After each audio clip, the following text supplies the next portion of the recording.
Formula E turned heads ahead of its latest season with the introduction of its Gen 2 car and attack mode, which to the uninitiated you could say was perhaps a Mario Kart style of racing coming to international single-seaters. But we're a couple of races into it being used now in live races, and I've got Autosport's Formula E correspondent Alex Kalinauckas here with me and our Formula 1 journalist Scott Mitchell to discuss how it's working and to compare it to, shall we say, an unpopular gimmick that's in Formula 1, which of course is DRS. Alex, for starters, now we've had a couple of races, we've seen how it works and perhaps how it didn't work quite so well in the first race in Saudi Arabia, but just give us an outline of what attack mode is and how we've seen it used in the first couple of races. So attack mode is essentially, it's like you said, Glenn, it's inspired from Mario Kart. So the drivers have to go offline at a certain corner on every Formula E circuit, and it's designed specifically to make them lose time. Once they've gone through that zone, and there's little timing loops embedded in the tarmac, they can go to a higher power mode. So they go up from the normal race maximum power, which is 200 kilowatts, to 225 kilowatts. Now what that does is after that, it's basically 8 minutes per race. But what has happened is that the FIA is going to determine how many times that 8 minutes is broken up, so how many times they can use the attack mode per race and for how long. So you could get 8 times of 1 minute, or as we've seen in both Saudi Arabia and Marrakesh, 2 times 4 minute activations. So it didn't work quite so well in Saudi Arabia. We don't know quite whether that was because of the way it was positioned. So it was on the exit of a long right-hander, and then you had to really slow down and get tight to the wall on the exit, and then you blasted off onto the main straight. In Marrakesh, it was at a what seemed like a much more logical place. Now, it was at the exit of the turn 3 left-hander. Again, it was not a long corner, but it was right the way round. So you had drivers going towards the normal racing line there, and you have to go right round and get it in there. I don't know whether the grid, everyone was still getting used to it in Saudi Arabia or what happened, but there was a much more variance in how it played out. So you had drivers at the back of the field taking it early, seeing whether that would help them get up the order. But what actually happened was that because most people at the front tended to hold on to it, that means that the guys who at the end of the race didn't have anything left, so they couldn't attack, and also they were getting a little bit left behind. Another pattern that happened in Saudi Arabia was it just looked like the leaders were going to hold on to it for as long as possible. So when we had the safety car come out at the end, Antonio Felix da Costa used his first one immediately, which is get out of the way, haven't lost any time by going offline, fine. And that was a big worry that was going to be a pattern of like, you just try and get rid of it as much as you could. Then he did something that was really interesting at the end of the safety car period, which is something that I think we're going to see a lot of this season, is when you know the safety car is coming in, you immediately go and take it, so you haven't lost anything, you've just got it available for when you go on. Now, it seemed to work slightly differently in Marrakesh in that everyone was sort of using it more tactically to overtake because it was a different circuit, there were bigger braking zones, bigger acceleration zones, and also the track in Riyadh was really twisty and narrow. What tends to happen again, so the leaders are they're a little bit more nervous about using it, and certainly if you're at the head of a pack of cars, you don't want to use it because you are just going to lose position. You might not be able to get back in front, and then you've just wasted your 4 minutes. And you don't want to get caught out later in the race if there is a safety car. Which there usually is in Formula E. Exactly. Exactly. So what was tending to happen was you could see there were sort of calls made at the last minute where a driver would go off and they just get back in front of the others, and it was really sort of a knife-edge thing.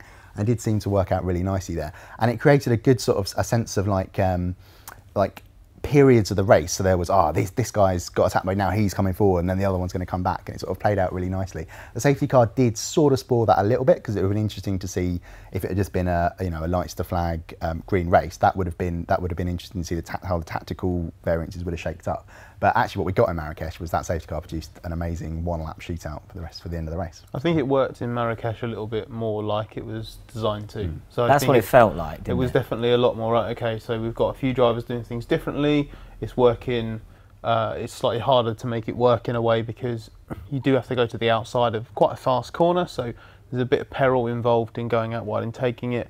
But also we saw its impact more. So rather than it just be a case of people go offline, drop back, and then blast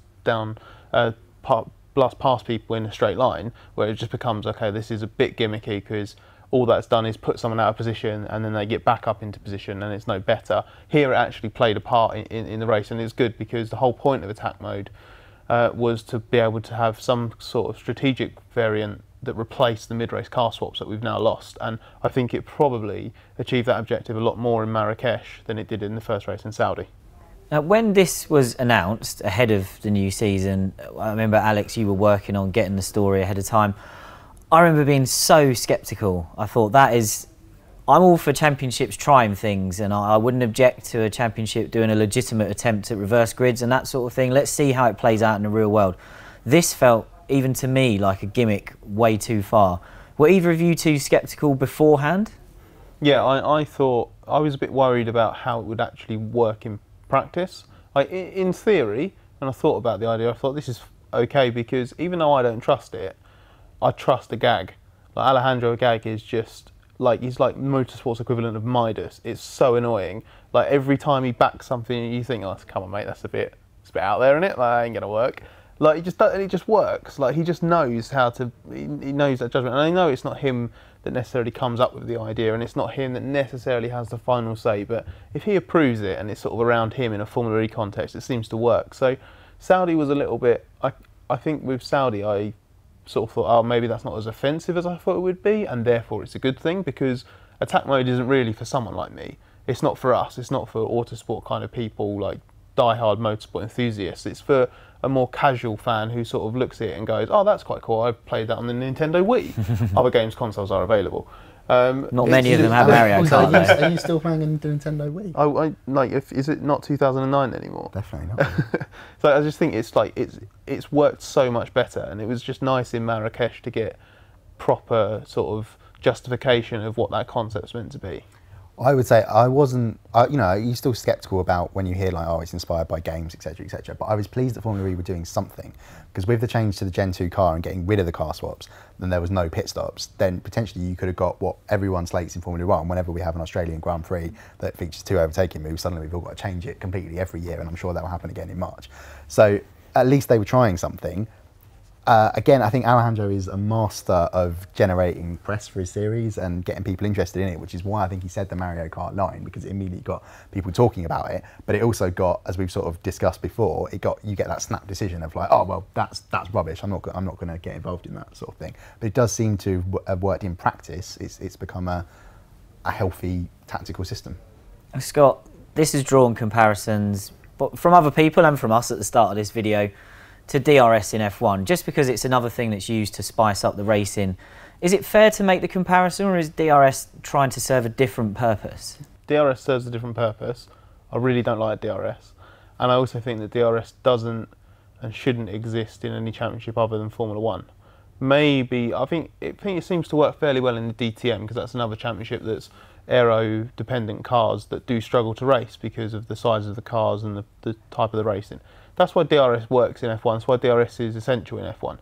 But if F1 can get to the point where it doesn't need DRS, it will be way healthier for it. I hate the fact that DRS gets applied to F2. I hate the fact that it's going to be in F3 as well, because those championships aren't meant to be about entertainment, they're meant to be about driver education and that. And you don't need that much education in press a button to go much faster than the car in front in the straight line and overtake them.